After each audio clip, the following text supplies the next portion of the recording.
오늘은 예수님의 겨자씨 비유예요. 겨자씨 비유는 이 사복음서에 요한복음만 빼놓고 세 복음서에 다 기록이 돼 있어요. 이제 제일 먼저 기록한 분이 마태죠.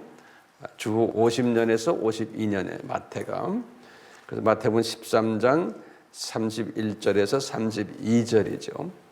이것을 이제 10년 후에 누가가 그때의 상황에 맞춰서 이방인들, 기독교인들에게 소화시키기 위해서 누가가 다시 기록을 했어요. 그게 이제 누가복음 13장 18절에서 19절에.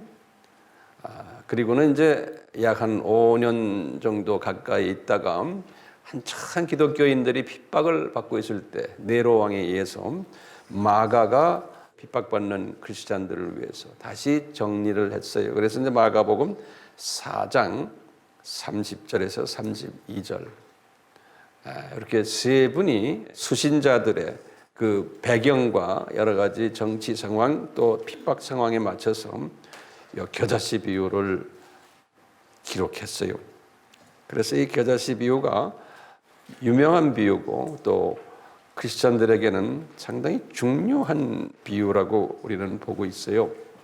우리 계속해서 봤지만 예수님께서 12 제자팀들과 그 다음에 여자팀들 막달라 마리아 팀들에게 집중적으로 이 말씀을 하셨다. 그 말씀의 주제는 천국의 신비에 대해서 말씀을 해주신 거예요. 근데 이 천국의 신비는 딴 크리스찬들은 아무리 들어도 이건 소화를 못한다. 꼭 이 특수 그룹들만 소화할 수 있도록 내가 디자인했다라고 예수님이 말씀하셨어요. 이 목적은 뭐냐면 이 3000년, 다시 말해 예수님 때부터 시작을 해서 첫 2000년은 교회 시대예요. 플러스 천년 왕국. 요 3000년이에요. 요 3000년 기간 동안에 하나님의 나라가 어떤 모습으로 발전될 것이라는 것을 요 7개 비유를 통해서 가르쳐 주셨어요. 그러니까 예언하신 거니까 그대로 이제 이루어지게끔 돼 있어요. 그런데 예수님이 계속 강조하잖아요. 이것은 창세 때 내가 이 모든 피조물들을 만들 때 내가 이것을 디자인했다는 거예요. 마태복음 13장 35절에 우연히 하신 게 아니고 창세 때 내가 이것을 디자인했다는 거예요. 이 프로그램을. 그러면 목적이 분명히 있을 거예요. 목적이 뭡니까? 라고 이제 우리가 이제 딱 질문하면은 이 목적이 뭐냐면 하나님의 자녀들에게 창조 목적을 교육시켜주기 위해서다. 이렇게 이제 우리가 목적을 분명히 해야 돼요. 하나님의 자녀들에게 창조 목적을 교육시켜주기 위해서다. 그래서 창세전에 이미 하나님의 자녀들을 창조하시기 전에 이 디자인하신 거예요. 그래가지고 이분들을 시간 세계에다가 집어던지자 한번 이 훈련시키기 위해서. 그래서 이 세상 7000년 시간 세계를 디자인하신 거예요. 그래서 첫 4000년 구약의 시대예요. 그 다음에 이제 두 번째 신약 시대 3000년 이렇게 디자인하신 거예요. 그런데 지금 예수님의 그 천국의 신비에 대한 개혁은 이 4000년보다는 3000년 쪽, 이쪽에 그 기간을 염두에 두시고 이것을 천국이라고 예수님이 말씀하신 거예요. 그러니까 천국은 7000년 이것도 다 천국이고 또 영원 세계도 천국이고 근데 천국은 방대해요. 근데 성서에 보면은 어떤 때는 천국이 아주 그냥 내가 살고 있는 요 세대 이것만 가지고도 천국이라고 예수님 말할 때 왜냐하면 천국의 한 부분이에요. 근데 이제 이 7가지의 비유는 어느 천국에 3,000년 천국에 집중해서 가르쳐 주시는 거예요. 우리는 그동안에 첫 번째와 두 번째 비유를 상고했어요. 알아도 또 적어 놓으세요. 첫 번째 비유가 뭐죠? 씨 뿌리는 비유를 통해서 이 창조의 목적을 가르쳐 주셨어요. 그리고 가라지 비유를 통해서 또 가르쳐 줬어요. 근데 이 두 비유를 속에서 우리가 발견되는 게 뭐냐면요. 세상에 두 가지 사람이 살고 있다는 거예요. 이 천국 속에, 특히 이 3,000년 천국 속에 두 가지 사람이 어떤 사람들이냐? 사탄의 자녀들과 하나님의 자녀들이 살고 있다는 거예요. 이렇게 예수님이 말하는 거예요. 그래서 이제 첫 번째 비유에서 사탄의 자녀를 뭐라고 불렀어요? 길가에 뿌리운 자, 이렇게 말했고요. 또 두 번째 비유에서는 사탄의 자녀들은 뭐라고 말했어요? 가라지, 그런 거예요. 그렇죠? 그리고는 첫 번째 비유에서 하나님의 자녀들은 뭐라고 불렀어요? 하나님의 자녀가 있는데 세 종류의 하나님의 자녀가 있다 그랬죠. 뭐죠? 돌밭 크리스천, 두 번째는 가시떨기 크리스천, 그 다음에 옥토 크리스천. 그 다음에 두 번째 비유에서는 하나님의 자녀를 뭐라 불렀어요? 좋은 씨를 뿌리움 받은 사람들. 그런데 이 사탄의 자녀들이 더 악하게 놀고 숫자도 많고 더 강하고 그래가지고 하나님의 자녀들을 훈련시키겠다는 거예요. 그러니까 하나님의 자녀들이 저 가라지를 없애버리면 좋을 텐데 왜 저렇게 가라지들이 저렇게 못되게 놉니까? 라고 했을 때 놔둬라. 이제 끝날 때 내가 선보겠다. 그래서 이제 7,000년이 끝날 때 어떻게 한다는 거예요? 이제는 불못에 보내서 이제 영원히 그곳에 가게 하겠다는 거예요. 그런데 사탄의 자녀들이 그때까지 안 사는 사람들도 많고 우리도 마찬가지 아니에요. 그러니까 이 세상 끝이라는 개념을 두 가지 개념으로 봤죠. 세상 끝은 첫 번째는 내가 살다가 죽는 그것이 이제 나의 종말이에요. 개인적인 종말. 그러면 크리스찬들은 개인적인 종말을 겪으면 어디 가요? 우리는 낙원에 올라가는 거예요. 그런데 사탄의 자녀들은 개인적인 종말이 끝나면 어딜 가요? 음부로 내려가는 거예요. 그러다가 이제 역사적인 종말이 끝나면 이제 7,000년이 끝나면 그건 진짜 종말이에요. 그때는 사탄의 자녀들은 어디로 가요? 불못으로 간다고 그랬어요. 음부에서 부활을 받아가지고 심판 앞에 섰다가 이제 심판을 받고는 불못으로 내려간다 그랬어요. 이것을 천국의 신비다 그러는 거예요. 예, 이것을 그러니까 신비란 말은 미스터리란 말 아닙니까? 그러니까 이것은 사람들이 소화를 못한다는 거예요. 특히 사탄의 자녀들도 이것을 소화를 못한다는 거예요. 그러니까 세상 사람들이라고 이야기하는 거예요. 아무리 공부 많이 하고 철학을 공부하고 종교학을 공부하고 학위 많이 받고 박사학위를 받아도 이 신비를 소화를 못한다는 거예요. 사탄의 자녀들. 그러니까 많은 사탄의 자녀들, 소위 이 세상의 똑똑한 사람들이 이런 이야기하면 기독교 이게 이상한 종교다 소화를 못하는 거예요. 뿐만 아니라 하나님의 자녀들 중에서도 돌밭 사람들, 돌밭 크리스찬들이 이것을 소화를 못한다는 거예요. 그 다음에 가시떨기의 사람들 중에서도 제가 볼 때는 대부분의 가시떨기의 사람들도 소화를 못하는 거예요. 이 세상 염려, 이 세상 걱정, 이 세상 즐거움에 빠져 있는 사람들, 영이 눈이 이 세상에 가 있는. 그런데 제가 볼 때 이 가시떨기 중에서 가시떨기 크리스찬은 전체 크리스찬의 몇 프로에 약 한 20-30%라고 그랬죠. 요 중에서도 성서에 보면은 정말 괜찮은 가시떨기의 크리스찬들이 있어요. 그러니까 요 사람들은 굉장히 중요한 사람들이에요. 가시떨기의 크리스찬은 이 기독교 공동체의 허리 같은 허리. 이분들이 열심히 성서 공부도 하고 기도도 많이 하고 물질도 열심히 벌면서 이 옥토 크리스찬들을 도와주는 사람들, 허리 같은 사람들이거든요. 요 안에도 특별히 하나님이 쓰셨던 가시떨기 그룹들이 있었어요. 성서에 보면은요, 니고데모 같은 사람들이에요.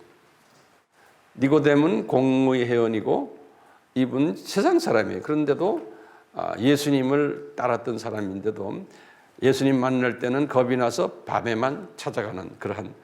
근데 이런 사람 보면은 예수님에게 굉장히 중요한 일을, 그러니까 그 예수님께서 이 사람 앞에 요한복음 3장의 그 기가 막힌 기독교의 진리를 이 사람한테 가르쳤거든요. 그 유명한 3장 16절. 우리 잘 알잖아요. 이런 거 다 니고데모에 가르쳤거든요. 자, 또 누구 있어요? 가시떨기 중에서 귀하게 쓰셨어요. 니고데모 하면 우리 아리마대 요셉, 이런 분들.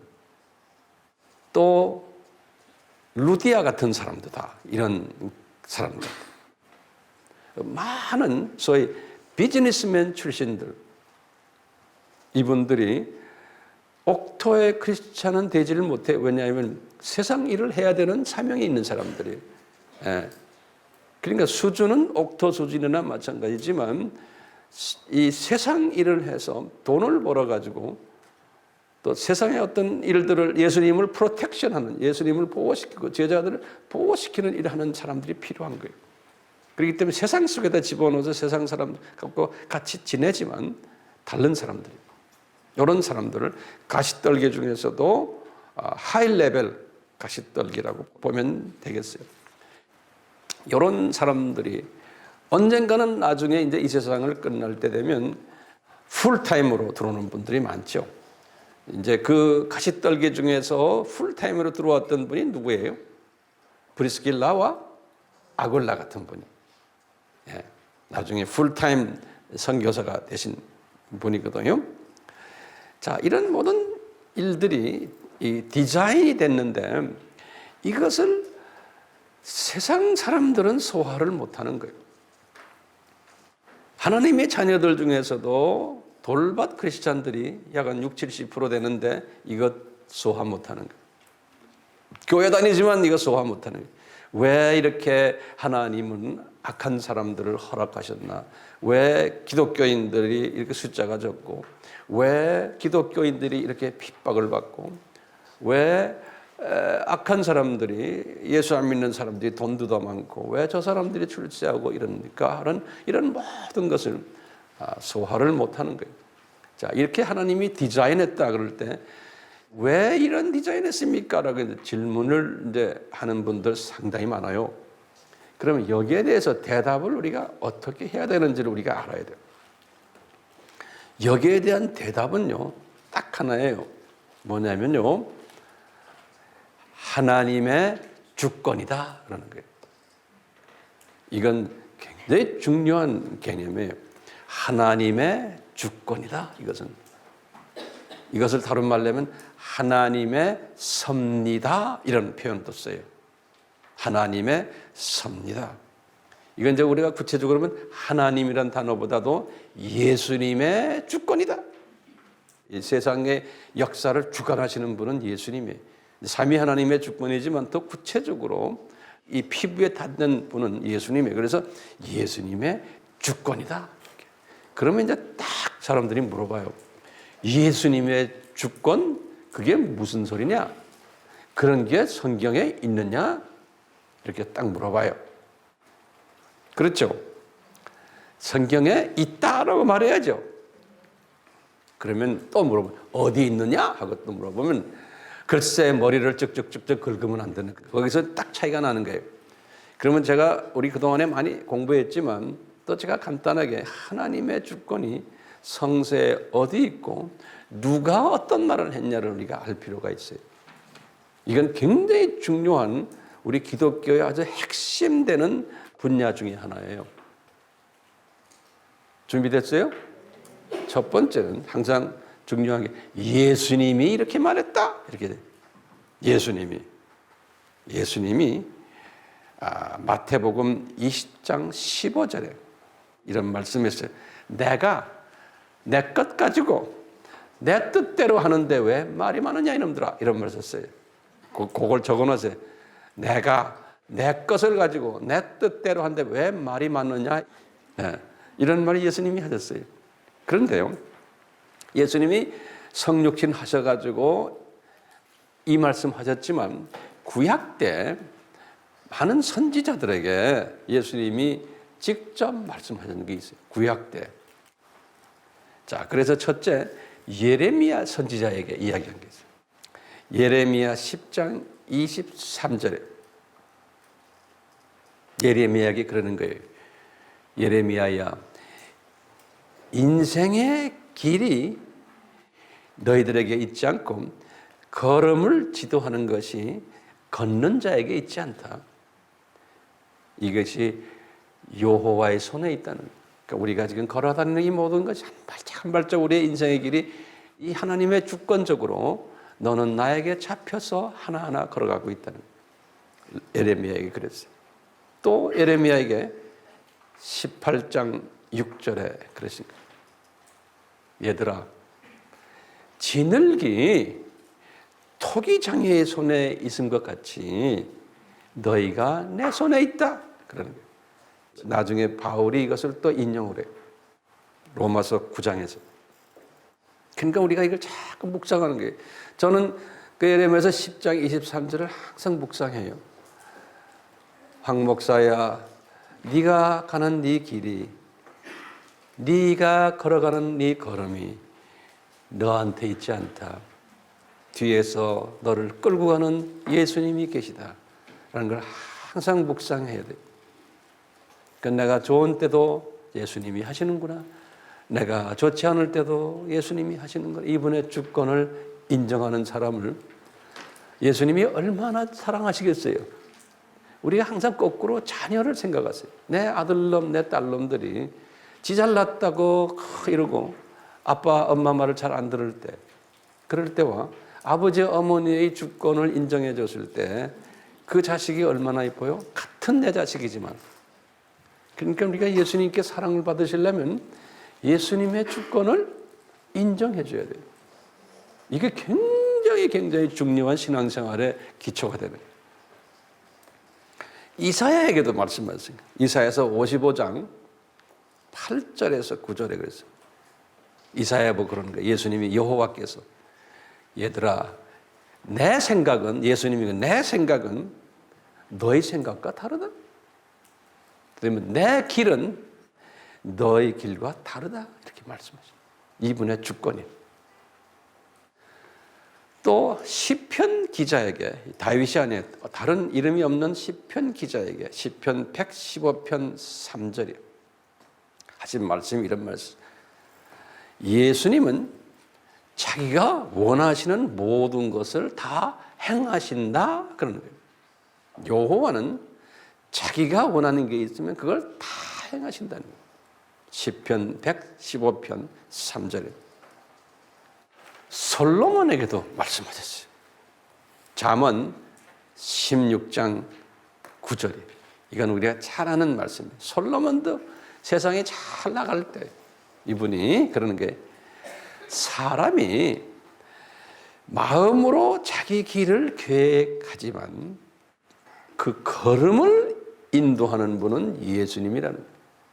이거 인정하세요? 그러니까 이걸 자꾸 묵상하세요. 내가 내 마음으로 내 길을 계획할지라도 걸음을 인도하는 분은 예수님이구나. 그러니까 내가 이런 계획을 짜고 했는데 알고 보니까 여기까지 왔어. 그럼 뭐라고 대답해야 돼? 아, 예수님, 제가 여기까지 온 것은 예수님이 여기까지 나를 끌고 오셨네요. 이걸 깊이 묵상하시면서 이분과 대화하시는 거예요. 그러면 이런 분들 이뻐하시겠어요? 안 이뻐하시겠어요? 대단히 이뻐하세요. 겸손하다. 그럼 너 나의 존재를 인정하는구나. 그렇죠? 사탄의 자녀들은 이거 인정 안 하죠? 하나님의 자녀들도요, 돌밭 크리스찬들은 이거 관심 안 둬요. 이거 인정 안 해요, 이거 부분. 가시떨기 크리스찬 중에서도 하이 클래스만 요거 인정을 해요. 옥토 크리스찬들은 요거 인정해요. 여기 이렇게 차이가 나는 거예요. 하나님의 주권이요. 솔로몬에게 또 한 말 한 게 있어요. 잠언 16장 33절에 이것도 우리가 잘 아는 말이에요. 사람이 제비를 뽑아도 이를 작정하시는 분은 누구예요? 예수님이라는 거예요. 이게 우리의 논리로는 이게 해석이 안 되는 거예요. 이게 세상 이성이 밝은 사람들은 크리스천들도 이거 억셉트를 못하는 거예요. 그렇기 때문에요, 크리스천들 중에 이 자유진영의 사람들, 다원주의적 사람들은 사람의 능력을 자꾸 인정하다 보니까 이런 부분을 인정을 못하는 거예요. 여기에서 엄청난 차이가 나요. 하나님의 주권을 인정 못하는 거예요. 그래서 예수님이 우리 로마서 8장 28장 우리가 좋아하잖아요. 뭐예요? 하나님을 사랑하는 자, 곧 다시 말해서 그 뜻대로 부르심을 입은 자들은 모든 것이 합해서 선을 이루는다. 이 말씀 기가 막힌 말씀이에요. 그러니까 이것을 인정하는 사람, 예수님이 여기까지 나를 인도하셨구나.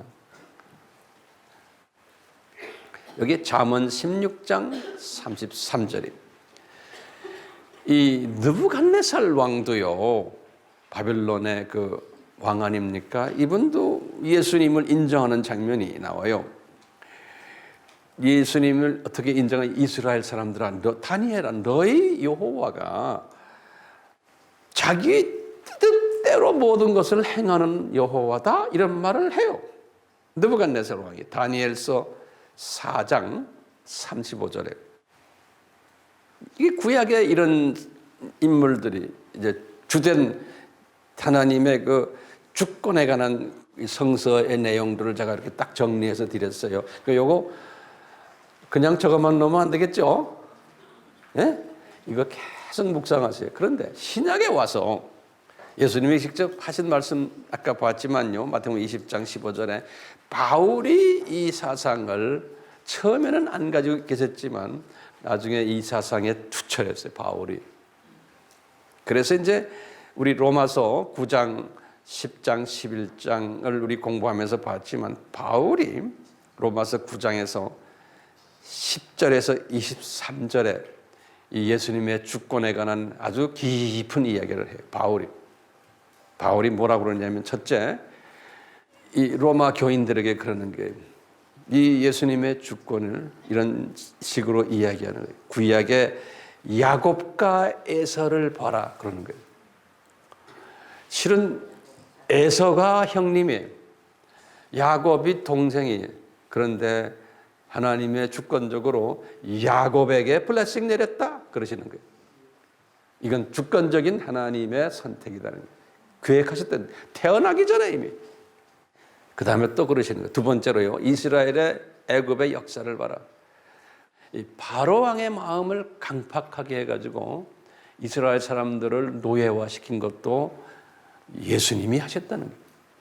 그리고는 모세를 불러가지고 이제 해방시키는 일도 예수님이 하셨다는 거예요. 주권적으로 바로 왕을 악한 왕으로, 모세를 선한 지도자로 이렇게 만드셨다는 거예요. 그랬으면서 이분이 그런 거예요. 토기장의 예를 예레미야에게 내가 말했지 않느냐? 그러면서 토기장이가 진흙 가지고 자기가 원하는 대로 만든단다. 근데 토기장이가 딱 만들 때 두 가지 사람을 만든단다.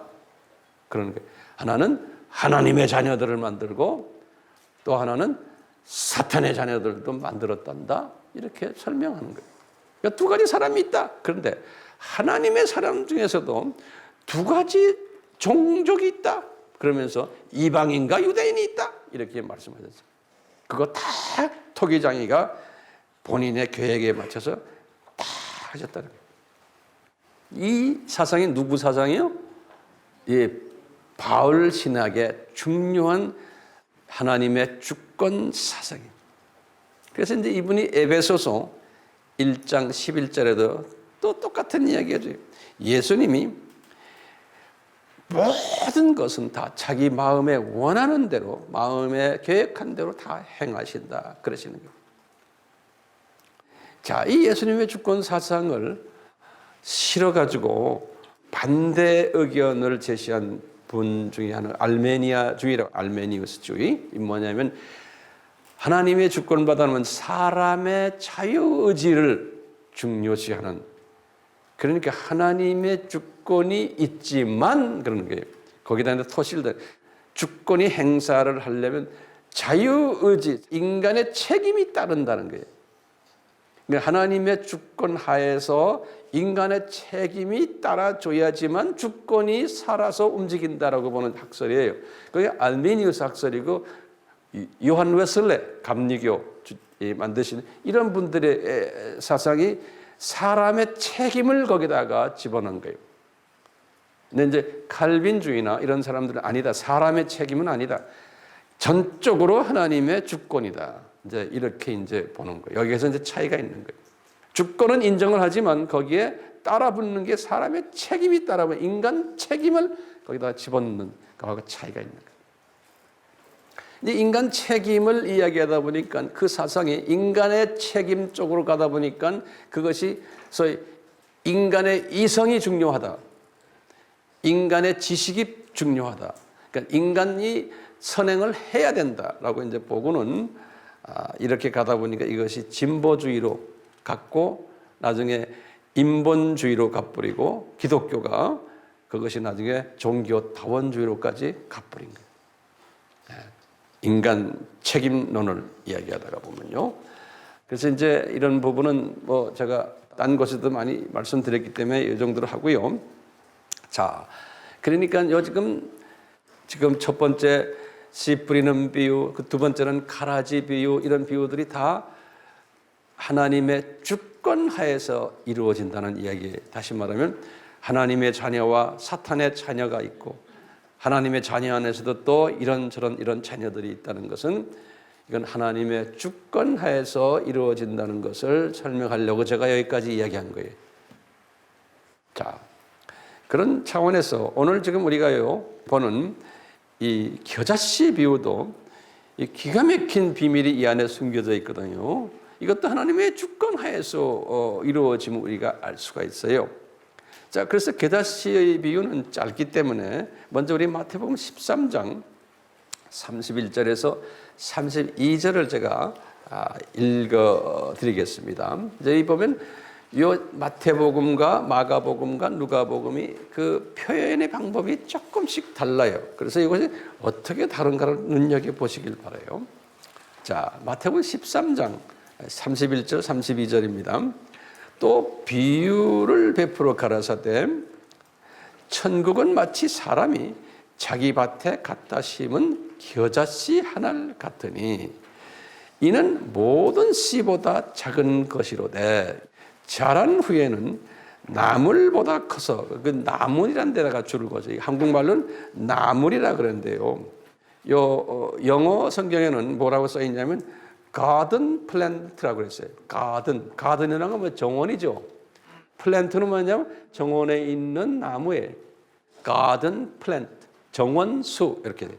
자란 후에는 정원수보다 커서 나무가 되며, 이럴 때 나무가 되며 할 때 영어는 이렇게 돼 있어요. It becomes a tree. 추리가 됐다는 거예요. 이 추리라는 단어가 중요해요. 이거는 좀 큰 나무예요. 정원수가 아니에요. 큰 나무가 되면 공중의 새들이 와서 공중의 새에다 줄을 걷겠어요. 그 가지에 깃든이라 그러는데 이 가지에 깃든이라는 단어가 뭐라고 되어 있냐면 nesting in its branches. nesting이라는 거 우리가 새 둥지라는 소리. 새가 깃든다는 단어를 한국말로 좀 둥지를 쳤느니라 이렇게 글 썼어요. 둥지. 어디에다 썼어요? 가지에다가 둥지를 쳤다는 거예요. 여기 이제 마태가 이야기한 거예요. 이 마태 내용을 10년 후에 이방인들에게 설명을 또 하는 거예요. 이방인 크리스찬들에게 누가복음을 보세요. 13장 18절에서 19절에 그러므로 가라사대 무엇과 같을꼬 내가 무엇으로 비할꼬 이제 비교한다는 거예요. 그러면서 이제 19절에 마치 사람이 자기 체전에 거기다 주로 한국말이 참 재밌고 어려워요. 체전을 가든 자기 체전에 갖다 심은 겨자씨 하나를 같으니. 그건 지금 여러분들이 지금 질문해, 겨자씨를 어디다가 심었다는 거예요? 채소밭에다, 이 가든에 심었다는 거예요. 이거 잊지 마세요. 예? 들에 가서 아무데나 뿌린 게 아니고 산에다 뿌린 게 아니고 채전에 갖다 심은 겨자씨 하나를 같으니 자라서 나무가 됐다는 거예요. 지금 이거는 추리가 됐다는 거예요. 그러니까 이게 지금 앞뒤가 맞지 않는 이야기예요. 지금 여기 지금 가만히 보시면요, 채소밭에다가 겨자씨를 뿌렸는데 어떻게 큰 나무가 됐다는 이야기예요. 그래서 이제 공중의 새들이 그 가지에 와서 둥지를 쳤느니라 이렇게 했어요. 자, 내가 좀 있으면 이걸 자세히 설명해 드리려고 그래요. 자, 마가는 또 어떻게 했나요? 마가복음 4장을 보세요. 핍박받을 때 크리스찬들이 네로 왕제에 의해서 약 한 64년, 65년, 66년 그때예요. 마가는 4장 30절에서 32절에 하나님의 나라는 어떻게 비하며, 비하며 이런 말을 썼는데요. 영어 성경에는 뭐냐면 how to picture라는 거는 그림 그린다는 거예요. 하나님의 나라를 어떻게 visualize, 그림을 그리느냐 이런 말이에요. picture한다, 비한다, 한국말은 그랬어요. 그림을 어떻게 그리느냐 또는 어떻게 비유로 나타낼 거 그랬어요. 그러니까 하나의 그림으로 그리면서 상징적인 비유로 나타낼 거. 그럴 때 이제 겨자씨 하나를 같으니 땅에 심길 때는 여기 보면 이때는 땅이라고 그랬어요. 그러니까 여긴 가든이란 말이 없어요. 땅에 심길 때에는 땅 위의 모든 씨보다 작은 것이로되 심긴 후에는 자라서 모든 나물, 거기다 all the garden plants라고 해요. 나물보다 커지며 큰 가지를 내니 공중의 새들이 그늘에 들어와서 깃들어 있는 그러한 이야기를 하셨어요. 자, 이렇게 지금요 하신 말씀 중에서 우리가 이제 하나하나 좀 볼 필요가 있어요. 우선요, 겨자씨에 대해서 볼 필요가 있어요. 이 겨자씨는 이 유대 나라에서 가장 작은 씨였어요. 유대 나라에서는. 근데 다른 나라에서 보면 이거보다 더 작은 씨들이 있다고 그래요. 지금도. 그렇지만 그 당시의 유대 나라의 상황 속에서는 이 겨자씨가 가장 작은 씨였던 게 틀림없어요. 얼마나 크냐, 왜 지름, 반지름 있잖아요. 지름을 보면 제가 이렇게 들어가서 보니까요, 1mm나 2mm 요 사이 약간 지름이 요 겨자씨는요, 스타디를 해보니까요, 이 중동 지방과 그 인도 지방, 히말라야 지방이 파키스탄, 네팔, 방글라데시 요 힌두권과 아랍권 사람들이 즐겨 먹는 향신료에 또는 음식이. 그래서 이 사람들이 지금도 요걸 갈아가지고 우리 커리라고 그러죠. 커리 음식의 영양분 중에 하나인 거예요. 그래서 한번 웹에 들어가서 내가 한번 봤어요. 그랬더니요, 음식 전문가들이, 영양소를 따지는 영양사들이 뭐냐면 요 겨자씨가 세계의 건강식품 중 하나라는 거예요. 특히 17가지 부분에서 건강에 도움을 준다 이렇게 써 있어요. 한번 여러분들 핸드폰 열어서 나중에 보세요. 어떤 건강을 주냐?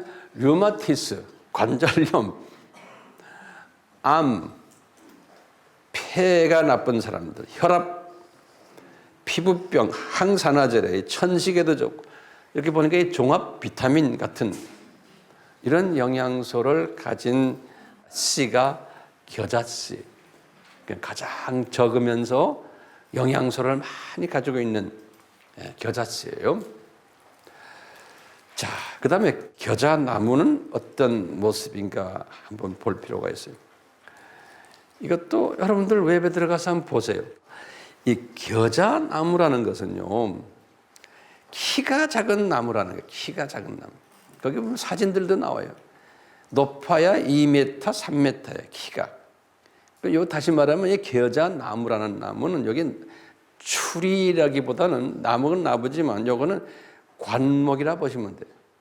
영어로는 그래서 shrub, S-H-R-U-B 또는 bush, B-U-S-H, bush이라는 거는 덤불나무라고 보시면 돼요. 예. 그러니까 이게 키가 이렇게 낮으면서 덤불나무예요. 예.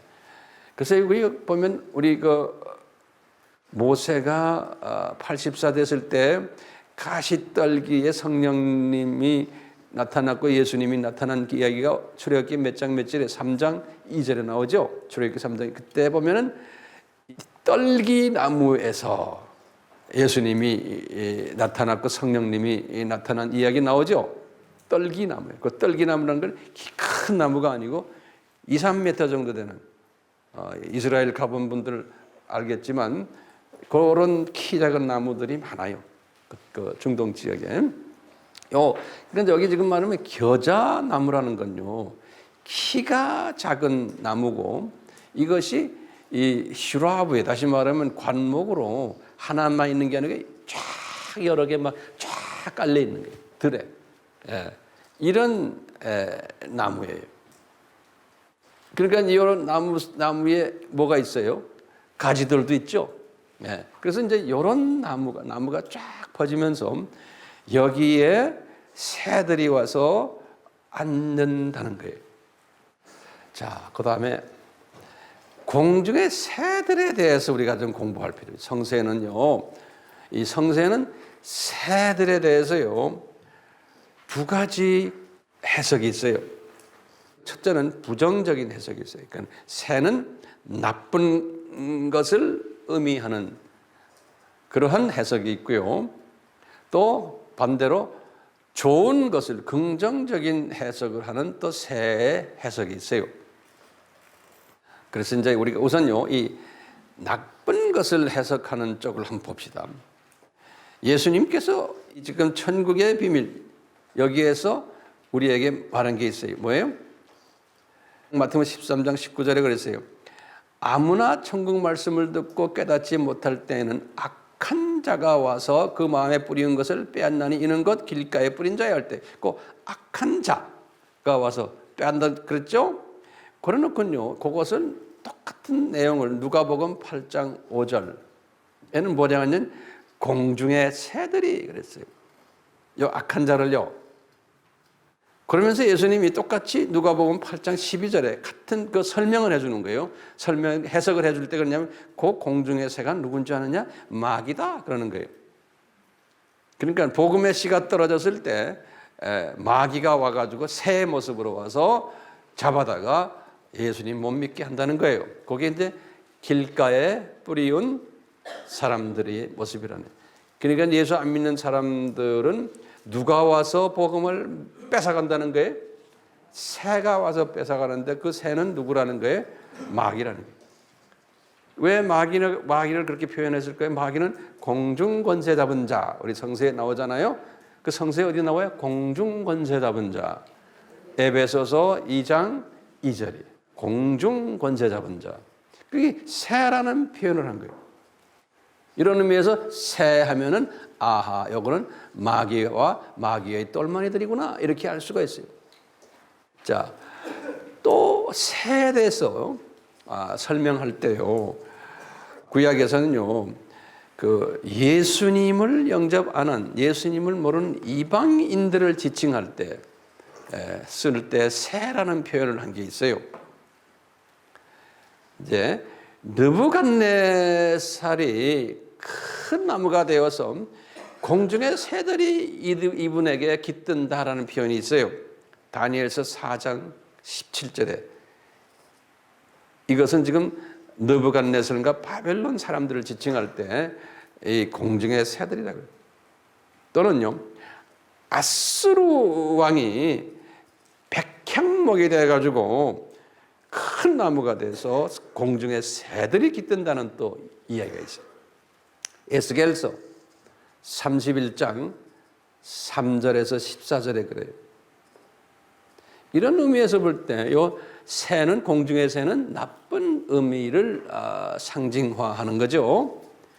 그 다음에 아주 중요한 나쁜 의미를 상징하는 게 뭐냐면은 새가요, 이제 우리 이 마지막 때예요. 지금 예수님의 재림 바로 직전에 적 그리스도들 일어나서 이 종교 다원주의가 일어날 터인데, 이때 이 사상을 뭐라고 우리가 불렀어요? 큰 성 바벨론 그랬죠. 그렇죠? 큰 성 바벨론 또는 큰 음녀, 이런 표현을 하는데, 그 큰 성 바벨론에 귀신의 초소가 있는데 그것을 새의 둥지라 그랬어요. 그래서요, 각종 더럽고 가증한 새들이 모이는 장소다 그랬어요. 요한계시록 18장 2절에. 그러니까 이것은 악령이 모이는 곳이라는 거예요. 다시 말하면 교회는 교회인데 종교 다원주의를 외치는 교회들은 그 안에 이 각종 더러운 영들이 그 안에 숨겨져 있다는 거예요. 이런 의미에서 볼 때 이 새는 이게 좋은 의미가 아닌 거예요. 제가 이 새를, 그래서 오늘 우리 본문에 겨자씨 비유서, 그래서 이것을 우리가 어떻게 보냐가 이제 우리 고민이에요. 그 다음에 새에서 한 단계 업그레이드된 그 새가 뭐냐면 독수리. 독수리에 대해서도 보면요, 이 악한 것을 예표로 할 때 쓰는 독수리가 있어요. 거기 이제 우리가 이제 감람산설교에서 마태복음 24장 28절에 이 독수리가 이 종교 다원주의를 따르는 사람들의 시체를 먹는다라는 이야기예요. 독수리가. 그 다음에 호세아 8장 1절, 하박국 1장 8절, 여기 보면 대적의 모습을 독수리로 표현했어요. 대적의, 이스라엘에 반대되는 세력들을 독수리로 표현했어요. 또는 내가 독수리를 이스라엘 사람들은 너희들에게 보내겠다 할 때, 바벨론 느부갓네살 왕을 너희에게 보내서 너희들을 망하게 하겠다 할 때도 독수리를 보내겠다 그랬어요. 이사야서 46장 11절에 그랬어요. 이럴 때 보면 다 이 독수리는 이게 나쁜 의미로 쓰임을 알 수가 있어요. 이 새에 대한 긍정적인 표현도 성서에는 있어요.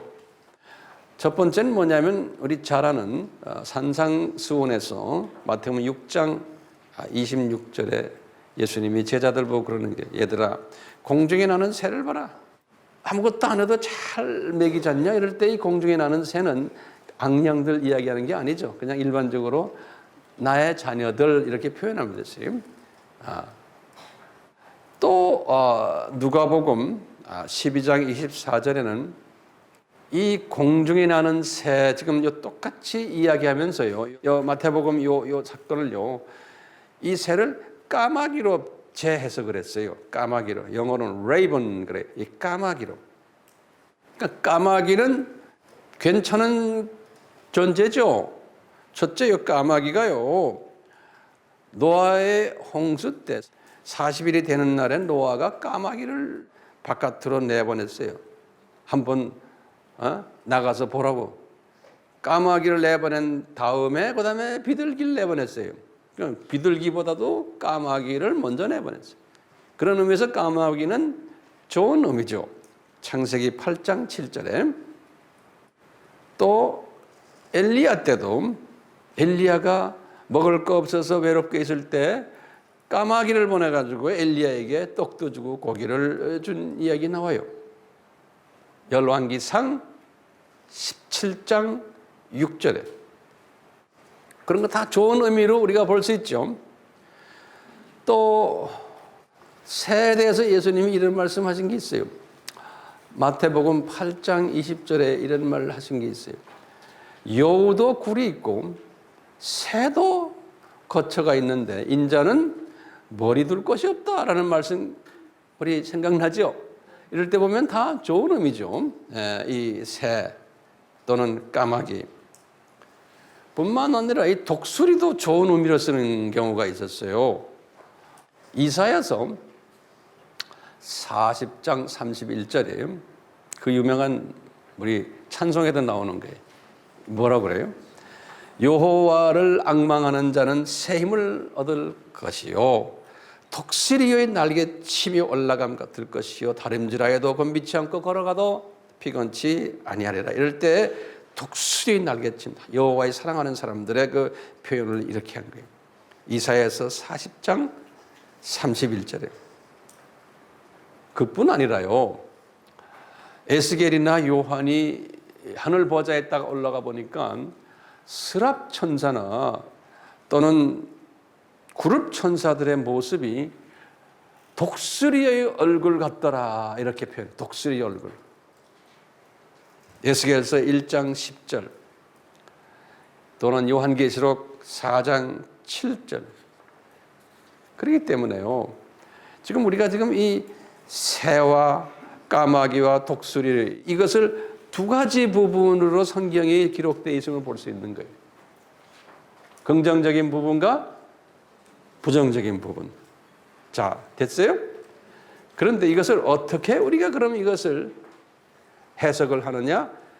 그 중요한 게 뭐냐면 성서에서는 여기 앞뒤 상황을 보고서 해석을 해야 돼요. 그 영어로는 텍스트라고 그러지 않고 컨텍스트라고 그래요. 다시 말하면 주변 앞뒤의 상황이에요. 그 상황을 보지 않고 그냥 그 구절만 가지고 보면은 해석이 잘못될 수가 있어요. 그 해석을 딱 볼 때 이거 앞에 이야기들, 뒤에 이야기들 딱 보면서 이것이 앞뒤와 맞춰서 긍정적으로 해석해야 되느냐 또는 부정적으로 해석해야 되느냐 거기에 맞춰주는 거예요. 그 지혜가 우리에게 필요한 거예요. 그와 똑같이 오늘 지금 본문에 지금 우리 오늘 주님이 주시는 이 새 이야기 이것을 우리가 긍정적으로 볼 것인가 또는 왜 부정적으로 볼 것인가를 우리가 고민해야 되는 거예요. 이 고민하기 위해서 내가 미리 이렇게 정보를 드린 거예요. 자, 지금부터 이제 제가 오늘 본문 말씀을 이제 해석을 할 거예요. 이 배경이 있어야지만 해석이 돼요. 자, 해석을 해봅시다. 해석을 할 때 분명히 성서에도 두 부류의 해석하는 자들이 있다는 거 우리가 지금 봤어요. 똑같죠. 이 비기독교인들이 오늘 특별히 지금 여기 겨자씨 비유를 딱 읽었을 때 이것을 어떻게 이해를 하느냐. 많은 사람들이 성경 읽어요. 예수 안 믿어도요.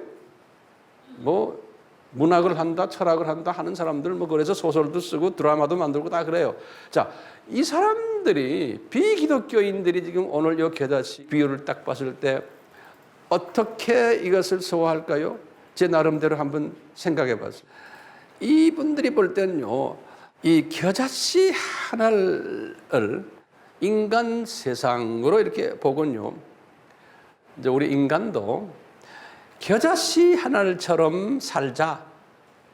이렇게 예수님이 말했단다. 이렇게 이제 보는 거예요. 그래서 이제 제가 이렇게 보니까요, 이분들의 입장에서 볼 때 겨자씨의 삶에 한 7가지의 원칙이 적용이 될 수가 있어요. 7가지 원칙. 첫 번째는 겨자씨처럼 그냥 조그마니까 겸손하게 살자. 두 번째, 겨자씨처럼 허풍 떨지 말고 살자. 세 번째로 겨자씨처럼 낮은 자세로 살자. 네 번째로 겨자씨처럼 이웃을 위해서 희생하면서 살자. 또는 다섯 번째로 겨자씨처럼 우리는 이웃을 위해서 양보하면서 살자. 여섯 번째로 우리는 겨자씨처럼 선행을 한 후에 선전하지 말자. 일곱 번째로 겨자씨처럼 오른손에 한 것을 왼손 모르게 하자. 이런 식으로 이 겨자씨를 소화할 수가 있어요. 예수 안 믿는 사람들이 겨자씨 비유를 딱 보군요. 또 겨자씨 가지고 이런 비유를 써요. 때를 기다리자. 겨자씨가 심겨지곤 때를 기다린 거예요. 농부처럼요. 이게 농부의 비유나 맞죠. 그러면서 여기에도 보면 7가지의 원칙이 숨겨져 있어요. 첫 번째 뭐냐? 농부처럼 인내를 가지자. 겨자씨의 이 스토리처럼. 두 번째는 숨겨져 있는 씨가 없어진 게 아니고 이것이 성장하고 있다는 그 비전을 가지자는 거예요. 세 번째로 뭐냐? 그렇게 우리 인생에서 지금은 안 보이지만 소망을 가지자. 꿈을 가지자. 비전을 가지자. 그래서 긍정적인 사고방식이. 이렇게까지 우리가 발전시킬 수 있죠. 그 다음에 이제 네 번째로, 그렇게 하다 보면 때가 되면 정녕 큰 나무가 된다. 얼마든지 이것을 사용해가지고 비즈니스 하는 사람들이나 학교 공부하는 사람들은 어느 철학이나 여기다 다 대입을 시킬 수 있어요. 다섯 번째는 큰 나무가 되는 것이 아니고 큰 가지들이 뻗어나간다. 많은 가지들이 뻗어나간다. 이렇게 소망을 줍니다. 그뿐 아니라 여섯 번째로 거기에 많은 공중의 새들이 날아온단다. 당신 성공한다는 거예요. 일곱 번째로 그분들이 날아와서 자기 집을 짓고는 둥지를 짓고는 안식하게 된단다. 그러니까 이 세상을 행복하게 만들어줄 수 있는 자가 될 수 있다는 게 당신이 이런 식으로 살면 자, 지금 제가 이것을 어떤 사람들이 이런 사고를 가지면서 이 겨자씨 이야기를 발전시킬 수 있냐? 이거 예수 믿지 않는 사람들이죠. 그렇죠? 근데 60%에서 70%의 썬데이 크리스천들이에요. 이 사람들은 이 겨자씨의 비유를 어떻게 소화할까요? 여러분들 웹에 들어가서 이 겨자씨 비유를 가지고서 목사님들이 설교한 걸 한번 들여다보세요. 한번 보세요. 이런 식으로 다 설교 대부분이다. 이런 식으로. 그러니까 교인들에게도 이 원칙을 그대로 적용하는, 지금 세상 사람들의 원칙과 거의 똑같이 적용을 했어요. 대부분의 목사들, 거기 나오는 사람들 걸 쫙 제가 다 섭렵했어요. 혹시나 뭐 좀 없나 하고 다 그런 식으로 설교했어요. 이 겨자씨 비유를. 대부분의 가시떨기의 기독교인들도 지금 말하는 이런 식으로 지금 이 세상 사람들의 식으로 이 겨자씨 이 비유를 소화한다고 보고 있어요. 그런데 이제 특수 계층의 가시떨기들과, 다시 말하면 눈이 이 세상에만 떠 있는 게 저 세상 쪽으로 떠 있는, 그 다음에 이제 옥토 크리스천들, 이런 사람들은 시각이 다르겠어요, 안 다르겠어요? 달라요. 세상 사람들도 그렇지만 특히 돌밭 크리스천들과 가시떨기의 대부분의 크리스천들은 이 비유를 어떻게 봐요? 윤리적 차원에서 보는 거예요. 도덕적 차원에서 보는 거예요. 거기다 또 이제 좀 성공 위주적 차원에서 보는 거예요. 또는 긍정적 차원에서 보는 거예요. 또는요, 인본주의적 차원에서, 이 자유의지적 차원에서. 이 사람들은 요 새도 그렇고 모든 여기는 지금 이 씨도 다 긍정적인 차원에서 본 거예요. 긍정적인 차원에서 했는데, 자, 지금부터 제가 설명하는 것은요, 하이어 레벨, 이 높은 레벨의 차원은 이 다 부정적인 차원이 거기에 숨겨져 있는 거예요. 요 공중에 나는 새를 악한 것들로 보는 거예요. 이 새의 둥지도 귀신의 처소로 보는 거예요. 그 다음에 큰 나무 있죠. 그 다음에 큰 가지도 이것은 나쁜 의미로 지금 제가 설명을 이제 할 거예요. 예수님이 지금요, 이 제자들에게 앞으로 교회 시대가 어떤 모습으로 갈 것을 미리 예언해 주신 거예요. 앞으로 교회 시대가. 다시 말하면 이제 너희들이 나가서 이제 로마 제국을 복음화를 할 터인데, 거기에 딱 나가 보면은 이 로마 제국을 복음화를 하면서 너희들이 보면은 너희들만이 아니고 그 다음에 이제 2세기, 3세기, 4세기 쭉해서 지금 우리가 지금 있는 21세기까지 너희들이 이 2000년 동안의 교회의 시대가 어떤 모습으로 변화될 것인가. 겨자씨 비유를 가지고 설명하는, 다시 말하면 뭐냐면요, 겨자씨 비유는 두 비유가 있다는 거예요. 이 안에 긍정적으로 보는 그룹들이 있고, 다시 말하면 세상 사람들, 또 돌밭 기독교인들, 또 가시떨기의 대부분의 사람들은 다 긍정적인 차원에서 이 기독교를 보고 복음도 그렇게 본다는 거예요. 그러니까 예수 믿으면은 착한 일 하고, 예수 믿고서 우리가 선한 일 하고 많은 사람들이 복받고 하는 이런 차원으로 본다는 거예요. 이 기독교를. 자, 그렇지만 그것보다 더 영적인 차원에서 볼 때는 이건 부정적인 의미가 그 안에 숨겨져 있다는 거예요. 영적인, 그것은 제자들인 너희들 수준에서만 그것을 소화할 수 있다는 거예요. 어떤 부분에서 부정적인 차원에서 있냐? 자, 교회가 이제 처음 시작할 때, 이제 예수님이 이제 부활해서 승천해서 이제 올라가시고 교회가 이제 시작이 됐어요. 오순절 때 시작해서 예루살렘 교회가 시작할 때는 겨자씨 한 알이 이제 시작함으로써 교회가 시작된 거예요. 그래서 이제 겨자씨 하나를 우리가 직접적으로 보면 예수님 자체예요.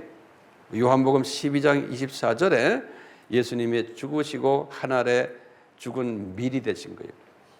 그래서 많은 사람에게 영생을 주신 거예요. 그게 이제 겨자씨 하나 예수님의 모습이에요. 그래가지고 이 두 팀들에게, 지금 남성팀, 여성팀들은 너희들도 요 겨자씨 하나처럼 나처럼 이제 될 것이다. 로마 제국 복음화를 위해서. 그러니까 로마 제국 복음화의 밑거름 역할을 이 사람들이 할 거라는 거예요. 똑같아요. 겨자씨 하나이 됐어요. 그리고 그것을 받아서 바울 팀들도 똑같아. 바울 팀들도 겨자씨 하나를 해서 로마 제국 복음화의 밑거름 역할을 했어요. 자, 그래서 이제 이분들은 다 이제 밑에서 깔려서 땅에 이제 묻혀 있는 게요. 그런데 좀 있다가 이것이 때가 되니까 조금 자라나는 거예요. 자라갖고 1세기 때, 이제 2세기 때 이렇게 자라났는데 자라나가지고 이 겨자씨가 나무가 됐어요. 그럼 키가 어느 정도 커졌어요? 한 몇 미터에? 2미터, 3미터 정도. 이제 덤불 나무예요. 떨기 나무의 수준으로 돼서 그것이 전 로마 제국으로 쫙 퍼진 거예요. 그래서 거기에 새들이 앉게 되는 게 둥지를 끼고요. 자, 그래서 그 시대가 무슨 시대냐면 저희 카타콤 시대라고 보시면 돼요. 이 카타콤 시대, 주후 30년 예루살렘 교회부터 시작해서 313년을 보시면 되죠. 313년이 뭐죠? 컨스탄틴 황제가 밀라노 칙령에 의해서 313년에 로마 제국이 바벨론 종교가 자기네의 국가 종교인데 기독교도 하나의 종교로 인정을 했던 때가 313년이거든요. 그리고는 이제 380년에 데오도시우스 황제가 380년에 완전히 바벨론 종교를 없애버리고 기독교를 국교화시킨 것이 380년이에요. 300년 곧 당시까지가 뭐였냐? 소위 카타콤 교회, 다시 말하면 엄청난 핍박을 받아왔던 그 시대 기독교가. 왜냐? 이 지금 관목이 떨기 나무가 키도 이렇게 적어요. 거기에 새들이 있어요. 새들이라는 건 좋은 의미에서 하나님의 자녀들이, 기독교인들이. 카타콤 시대. 그런데 동물들이 와서 또는 나쁜 놈들이 와가지고 새들을 잡아먹는 시대예요. 그래서 핍박을 경험했던 시대가 그 시대인 거예요. 이 둥지가 키가 낮으니까 얼마든지 이 동물들이 와서 새들을 잡아먹을 수 있었어요. 이래가지고 로마 카톨릭이 이제는 380년에 공식화된 거예요. 그와 동시에 로마 제국의 다른 나라들, 애굽에서는 무슨 정교가 만들어졌어요? 애굽 정교회가 만들어지고, 시리아에서는 시리아의 정교회가 만들어지고, 그리스는 그리스 정교회가 만들어지고, 로마 가톨릭이 만들어지고, 예루살렘에도 예루살렘 정교회, 저 아프리카의 에티오피아 정교회, 또는 알메니아 정교회, 이런 정교회들이 만들어졌는데, 다 그게 처음에 시작은 뭐예요? 이 관목으로 돼가지고 거기에 새들이 많이 앉았는데, 이 나쁜 동물들이 와서 이 새들을 잡아먹는 그것을 경험한 사람들이, 그러다 보니까 이제 이분들이 자기네들을 보호를 하려면은 이 관목 가지고 안 되는 거예요. 어떤 큰 나무를 만들어야 되는 거예요. 그래서 예수님께서 하나님 나라의 신비는 이 관목이 큰 나무가 된다는 거예요. 빅추리가. 그 키가 높은 추리예요. 이게 큰 나무가 된 거예요. 그리고 이 큰 나무를 뭐라고 이야기하면 로마 가톨릭 교회로 보시는 거예요. 로마 가톨릭이 국교를 해서 나무를 크게 만든 다음에 이 큰 나무가 가지들도 큰 가지들을 많이 만들었어요. 그래가지고 이 정교회들이 많이 생긴 거예요. 그래가지고 거기에 이제 새 집을 짓는 이런 일들이 일어나겠어요.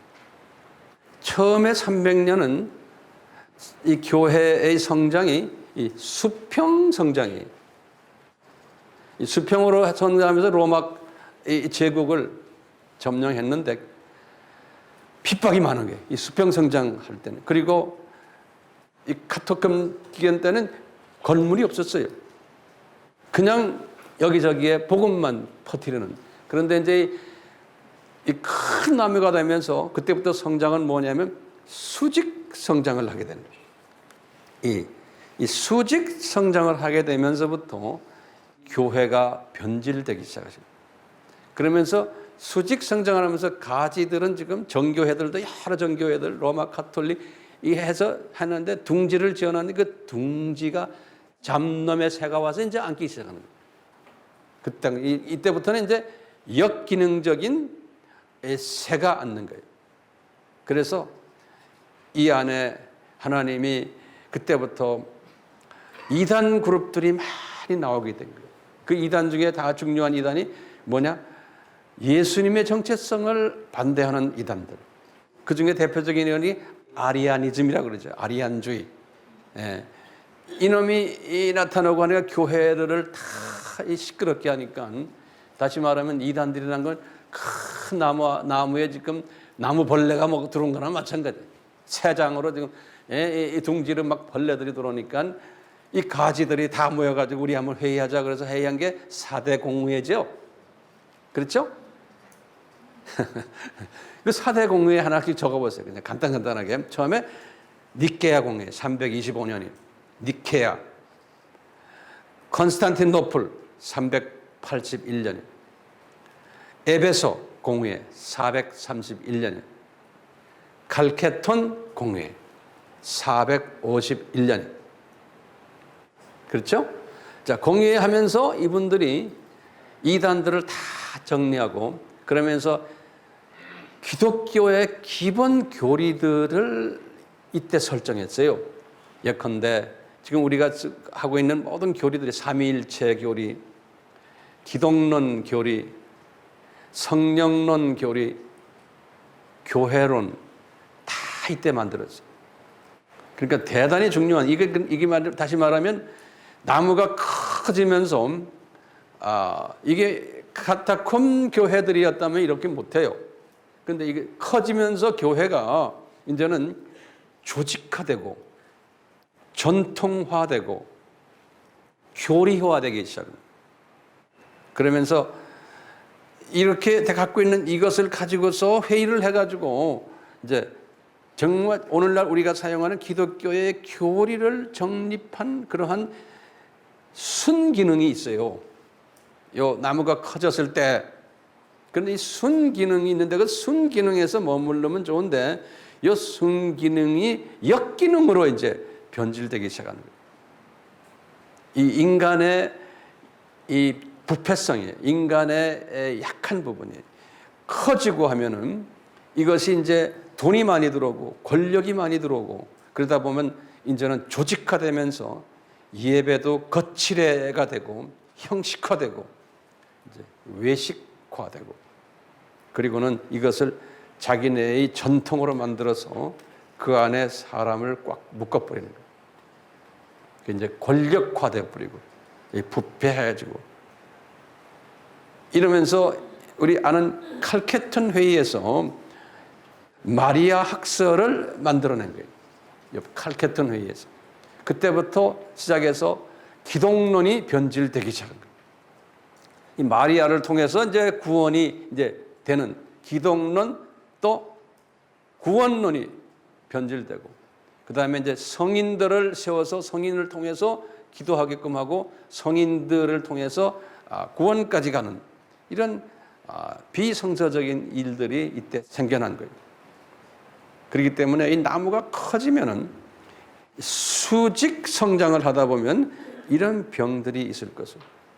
근데 거기에 둥지들이 지금 많은 새들이 모였는데 둥지들이 무슨 둥지들이 마귀 귀신들이 모여 있는 둥지가 되어버립니다. 그러면서 나무는 커졌지만 그렇지만 그 사이에 주변에 키가 작은 오리지널 나무들 있죠. 오리지널 나무가 뭡니까? 이 겨자씨 키가 변질이 안 된 변이가 되지 않은 그것들도 있지만 별 힘을 못 쓰면서 같이 공존하는 시대, 이 교회 시대가 그것을 313년부터 시작을 해서 1517년까지 이어진 거예요. 그러니까 1200년 동안에 그러다가 이제 종교개혁이 일어난 거예요. 그러다 보니까 이 큰 나무에서 또 가지가 나와가지고 여러 가지가 나와가지고 개신교를 만든 거예요. 종교개혁이요. 그래서 이제 개신교도 순서대로 한번 거기다 쳐. 개신교를 어떻게 만들었냐. 제침례교가 제일 먼저 나온 거예요. 1523년에. 그 다음에 루터교 1530년. 성공회 1534년. 개혁교 1541년. 장로교 1560년. 회중교 1602년. 침례교 1608년. 감리교는 그 후에 한 150년 후에 1744년. 이렇게 해가지고 또 개신교 가지들이 거기에서 또 나오는 거예요. 그러니까 나무는 엄청나게 커졌죠. 예? 오리지널 지금 정교회들도 있고 로마 카톨릭 거기에다가 또 가지들이 뻗어나가가지고 이렇게 하면서 거기에 이 가지들이 있으니까 또 둥지들이 나온 거예요. 그래서 많은 새들이 거기에 앉아 있는데 이 안에 보면 이 둥지들도 두 가지 둥지들이 있는 거예요. 자, 이 둥지들 안에도 돌밭 새들이 잔뜩 있고 가시떨기의 새들도 잔뜩 있고 가시떨기의 하이 클래스도 거기에 좀 끼어 있고 옥토 크리스찬들도 거기에 좀 끼어 있는데 그 사람들은 별로 숫자도 많지 않은 거예요. 예수님이 예언하신 거예요. 이런 식으로 교회가 이렇게 될 것 많은 새들이 모여 있는데 근데 예수님께서 재림 전에 딱 요한에게 보여주신 거예요. 우리 요한계시록 18장에 뭐냐면 이 둥지들이 다 보니까 이게 전부 다 이 더러운 영들이 거기에 모여 있는 그러한 새 둥지들이라는 거예요. 그것이 나타날 것을. 그런데 정확하게 지금 더러운 영들이 모여 있는 큰 성 바벨론에 있을 텐데 이것이 교회가 돈벌이 교회로 변해버리고 교회가 기독론이 변질되고 교회가 다원주의로 변질돼 버리고 교회가 완전히 세속화된 그런 때가 올 것을 예수님이 딱 예언하셨는데 그것이 요한에게 보여준 거예요. 요 말씀을 딱 하시고는 요 귀신의 이 처소들, 이 둥지가 다 이렇게 되어 있을 때 그것을 큰 성 바벨론 또는 음녀라 그랬잖아요. 요 이야기가 딱 끝나면서 19장에 딱 들어가면서 요한계시록에 예수님의 공중 재림 장면이 보여요. 그러니까 예수님 재림 전에 교회가 이런 식으로 변질될 것을, 이 변질된 이 교회 속에서 소수가, 이 사람들은 키 작은 사람들이에요. 키 작은 거기에 둥지들이 있는 거예요. 그리고는 핍박을 받아가면서 믿는, 예수님을 따르는 사람들이 분명히 있어요. 이 사람들이 요 진짜 겨자씨에서 나온 그 가짜들과 막 섞여서 사는 이런 때를 지금 예수님이 말씀하셨어요. 그렇기 때문에 교회 성장에는 두 가지 성장이 있는 거예요. 수평 성장이 있고 또 수직 성장이 있는 거예요. 이제 수평 성장을 해야지만 그게 복 있는 성장이고 성서적인 성장입니다. 왜냐하면 사도 바울을 봐도 그렇고 12 제자들을 봐도 그렇고 아까 여성팀들도 뭐 그분들도 다 수평 성장을 한 사람들이에요. 건물을 지어가지고 요란하게 교단을 만든 사람들이 아니에요. 건물 짓고 교단 만들고 패거리 만들고 뭐 거기다 감투다디도 쓰고 이렇게 하면, 우리 사람은 그렇게 하면 변질되게 돼 있어요. 그렇기 때문에 예수님은 사랑하기 때문에 이 사람들에게 그걸 안 했어요. 그렇지만 언젠가는 그것이 안 되고 이제는 수직으로 갈 거다, 사람이 그걸 알았어요. 그렇기 때문에 이 수평 성장을 우리 아미교회는 하기를 항상 소원하고 있는 거예요. 수평 성장을 하는 사람들은요, 믿음 하나만 가지고 하는 거예요. 이 복음이 내가 만지질 못하고 내가 보질 못하고 내가 느끼질 못하지만 이 복음이 주님께서 퍼뜨리시는구나. 퍼뜨리니까 그림으로 보이는 거, 여기저기 전 세계에 이 복음이 퍼뜨려가는 거. 주님만 홀로 영광 받으십시오. 이 마음만 가지는 거예요. 그러니까 예수님만 의지하는 거지요. 보이는 조직을 의지하는 게 아닌 거예요. 이 스스로가 자꾸 커지려고 하면 안 되는 거예요. 그러니까 유명해지려고 그러거든. 예? 파워를 가지려고 그러고. 이것은 이런 사람이 있어야 돼요? 없어야 돼요? 있어야 돼요. 왜? 예수님이 큰 나무들이 나온다 그랬어요. 그렇지만 이건 예수님이 볼 때는 복 있는 분들은 아닌 거예요. 그러니까 수직으로 성장했던 분들, 로마 교회부터 시작을 해서 로마 카톨릭의 이 추기경들, 교황들 다 부패했어요. 기독교 역사를 보면요, 그 안이 썩었어요. 지금도 썩었어요. 겉으로는 그렇게 보이지만요, 다 썩었어요. 큰 나무인데 이제는 썩어 있는 큰 나무들이에요. 예. 개신교도 그거 싫어가지고 개신교 했지만, 개신교도 그 안에서 진짜 요 수평으로 나간 사람들이 있었지만요, 그 안에서 또 로마 카톨릭한테 배워가지고 큰 나무들 세운 분들 다 썩어버렸어요. 지금도 그 말도 못해요. 다 썩어버렸어요. 이게 예수님이 디자인이에요. 이게 지금 문제인 거예요. 예수님의 디자인인 거예요. 이게 잘못이 없어요. 기가 막히죠. 예. 그럼 예수님이 왜 이런 걸 디자인하셨나? 이게 이제 우리 질문이에요. 예? 그러면 뭐냐? 간단해. 대답은 뭐예요? 대답은 자기 자녀들을 창조 목적 훈련시키기 위해서 이 세상에 던져놓고는 사탄의 세력들을 집어넣어가지고 훈련시키는 과정 속에서 자기의 자녀들 중에 다 피조물들 안에, 하나님의 자녀들이요, 피조물들이 어떤 놈들은 계속해서 어려움을 줘가지고 높은 계급으로 만들고, 어떤 놈들은 조금 좀 높여져가지고 지 잘났다고 떠드는 놈도 나오고, 어떤 놈들은 아예 예수님에 대해서 관심도 없는 놈이라고 죄송합니다. 이렇게 다 다양하게 만들어 놓으시는 거예요. 주님께서요. 이 창조 목적 훈련을 위한 하나님께서 계획하신 이 계획 속에서 예수님이 오늘 지금 겨자씨 비유를 주시는 거예요. 그렇기 때문에요, 하나님의 자녀들도요, 이 수직으로 복을 준 사람들, 수직으로 한 사람들 보면요, 쫄딱 망한 사람들이 많아요. 사울왕 우리 봤죠? 예? 이 수직으로 올려놓는, 솔로몬도 보세요. 잘 나가다가 수직으로 올려놓으니까 저 모양이 된 거예요. 예? 하나님의 은혜로 다윗 같은 사람은 수직으로 올려놨다가 쫙 또 밑으로 내려놓잖아요. 이 솔로몬 같은 사람들은 수직으로 올려놨다가 그대로 올라간 그러면서 밑바닥에 내려오지 못하고 그 양반 그냥 주님 나라에 간 것 같아요. 모르겠어요. 지금 주님 나라에 계시겠지만 또 보면 20명의 북이스라엘 왕, 20명의 유다 왕국의 왕들 보면 두 사람만 빼놓고 대부분이 다가 뭐였어요? 이 수직 이 짓 하다가 다 혼쭐 난 사람들. 이 수직을 뭐로 돈 좋아하고 뭐 좋아하고 명예 좋아하고 이방신 섬기고 하나님의 자녀들인데 그것을 왜 예수님이 허락하셨냐 이거예요. 우리 질문은 우리 똑똑한 사람들 아니에요?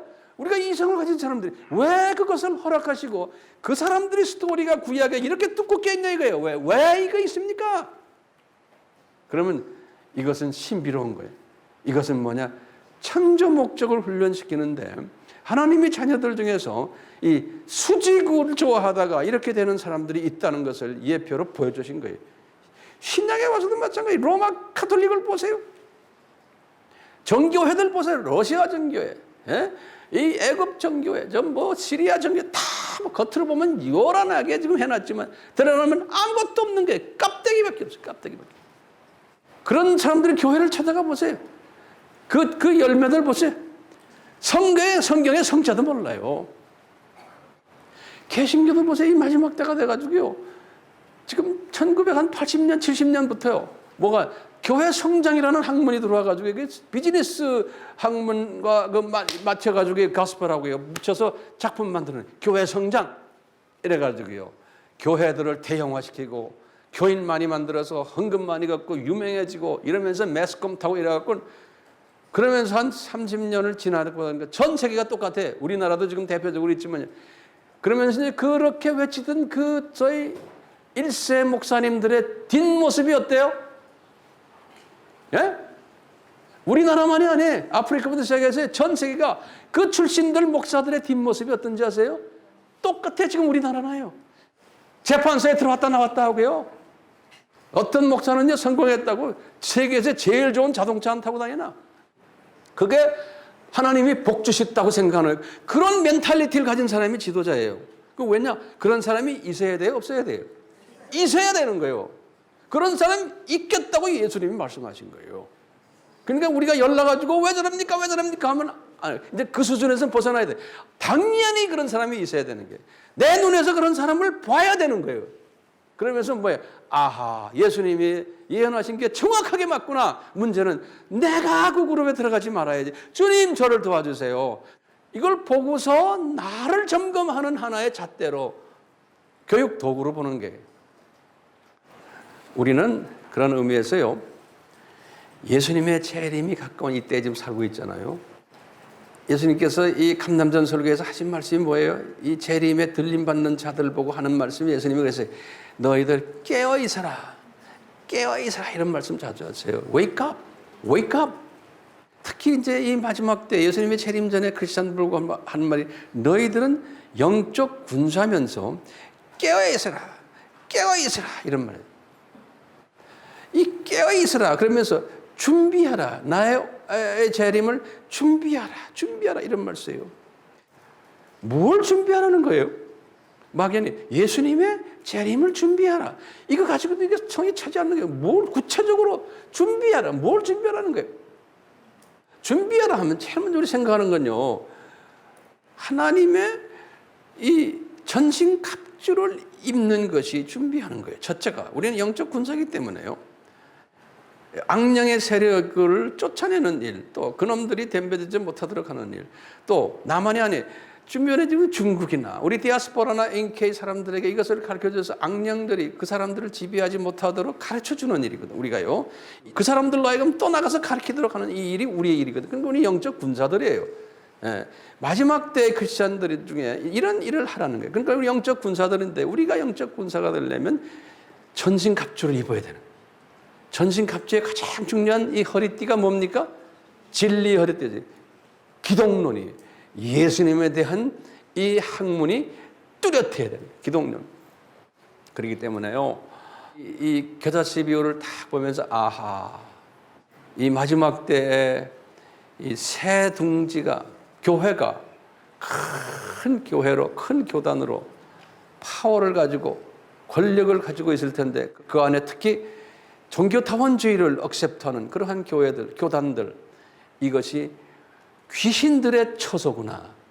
왜? 이런 것이 있을 것을 이미 예수님이 가르쳐 주셨고 2000년 전에 또 그것을 요한에게 보여주셨고, 이것이 있을 때에 예수님의 공중재림이 가까웠다는 것을 또 가르쳐 주셨고, 우리는 이런 시대에 살고 있는 마지막 때에 하나님의 사람들이니까 그러면 우리는 어떻게 해야 돼? 이제 이것을 우리는 깨달은 우리는 어떻게 해야 돼? 우리는 깨어 있어야 되고, 깨어 있으려면은 영적 이 말씀으로 무장이 돼야 돼. 그래서 우리가 하바 공부하고 뭐하고 하잖아요. 이것을 해야 되는 거예요. 지금 하고 있는 우리 AMI 형제 자매들이요, 제가 여러분들이 이런 마음을 저와 같이 나누면서 실제로 이 일을 하고 계시니 얼마나 주님께 감사한지 모르겠어요. 우리 같이 기도 드리겠습니다. 예수님의 이 모든 플랜을 생각할 때마다 우리의 이성으로는 이해가 되지 못합니다. 그러므로 우리는 이 예수님의 이 전적인 주권밖에 외칠 길이 없습니다. 우리에게 지혜를 주셔서 또 은혜를 베풀어 주셔서 이 예수님의 주권에 무릎을 꿇는 자들이 되도록 은혜 베풀어 주시옵소서. 역사의 주인이 되시는 예수님 앞에 내가 무릎을 꿇는 그러한 겸손한 자들로 우리를 만들어 주시옵소서. 예수님, 그렇게 주실 때 주권적인 예수님의 섭리하심과 인도하심에 따라서 우리가 말씀 속에서 완전 무장케 하시고, 이 세대에 내 스스로가 깨어나는 것뿐만 아니라 나를 통해서 우리 가정이 새롭게 되고, 내 민족이 새롭게 되고, 디아스포라들이 새롭게 되고, 타민족들이 새롭게 되는 역사가 나의 조그마한 한 겨자씨, 나의 이 헌신을 통해서 주님 역사하시고, 이것이 숲을 이루고 많은 새들이 와서 둥지를 피는 일에 우리를 사용하시고, 이제 나중에 주님께서 잘했다 칭찬하는 그러한 대상이 되는 복된 자들 되도록 저희들에게 은혜 베풀어 주시옵소서. 우리들은 예수님의 십자가 군병들입니다. 그러므로 저희들은 깨어여 있어야만 되겠습니다. 이러다가 우리는 때가 되면 본향으로 가는 존재임을 다시 한번 확인하기를 소원합니다. 예수님 도와주시옵소서. 예수님의 이름으로 기도드리옵나이다. 아멘. 지금 이 귀한 시간 우리 예수 그리스도의 무한하신 은혜와 하나님 아버지의 극진하신 사랑하심과 성령님의 끊임없이 가르쳐 주심과 깨닫게 하심과 소확게 하심과 전하게 하심과 힘주심과 가르치는 역사하심이 만방에 퍼지게 하심, 이 모든 것이 우리를 떠나지 않도록 예수 그리스도의 이름으로 간구드리옵나이다. 아멘.